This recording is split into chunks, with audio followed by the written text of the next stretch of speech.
ಕೆಲವರು ಧೋನಿ ತನ್ನ ಇಡೀ ಕರಿಯರ್ನಲ್ಲಿ ಕೇವಲ ಒಂದು ಪಂದ್ಯವನ್ನು ಮಾತ್ರ ಫಿನಿಶ್ ಮಾಡಿದ್ದಾರೆ ಮತ್ತು ಆ ಒಂದು ಪಂದ್ಯದಿಂದಲೇ ಧೋನಿಯ ಹೈಪ್ ಹೆಚ್ಚಾಗಿದೆ ಎಂದು ಹೇಳುತ್ತಾರೆ. ಈ ಮಾತುಗಳನ್ನು ಹೇಳುವವರು ಬಹುತೇಕ ಲಾಕ್ಡೌನ್ ಕಿಡ್ಸ್ಗಳು. ಆದರೆ ಇಂದು ನಾವು ನಿಮಗೆ ತೋರಿಸುವ ಧೋನಿಯ 3 ಫಿನಿಶ್ಗಳನ್ನು ನೋಡಿ ನೀವೇ ಧೋನಿಗಿಂತ ದೊಡ್ಡ ಫಿನಿಶರ್ ಮತ್ಯಾರೂ ಇಲ್ಲ ಎನ್ನುತ್ತೀರಾ. ನಂಬರ್ 1, 2011ರ ವಿಶ್ವಕಪ್ ಫೈನಲ್ ಪಂದ್ಯದಲ್ಲಿ ಶ್ರೀಲಂಕಾ 274 ರನ್ ಬಾರಿಸುತ್ತದೆ ಮತ್ತು ಗಂಭೀರ್ 97 ರನ್ ಬಾರಿಸಿ ಔಟ್ ಆದಾಗ ಭಾರತಕ್ಕೆ 8 ಓವರ್ಗಳಲ್ಲಿ ಸುಮಾರು 7 ರನ್ ರೇಟ್ ಬೇಕಾಗಿತ್ತು. ನಂತರ ಧೋನಿ 8 ಬೌಂಡರಿ 2 ಸಿಕ್ಸ್ ಬಾರಿಸಿ 91 ರನ್ಗಳ ನಾಟ್ಔಟ್ ಇನ್ನಿಂಗ್ಸ್ ಆಡಿ ವಿಶ್ವಕಪ್ ಗೆಲ್ಲಿಸುತ್ತಾರೆ.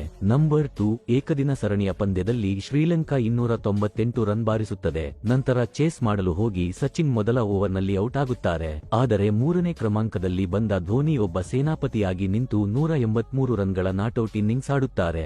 ನಂಬರ್ 3, ಶ್ರೀಲಂಕಾ ವಿರುದ್ಧ ಕೊನೆಯ ಓವರ್ನಲ್ಲಿ ಗೆಲ್ಲಲು 15 ರನ್ ಬೇಕಾಗಿತ್ತು. ಸ್ಟ್ರೈಕ್ನಲ್ಲಿ ಇದ್ದ ಧೋನಿ 1 ಬೌಂಡರಿ 6 ಹೊಡೆದು ಫೈನಲ್ ಗೆಲ್ಲಿಸಿದ.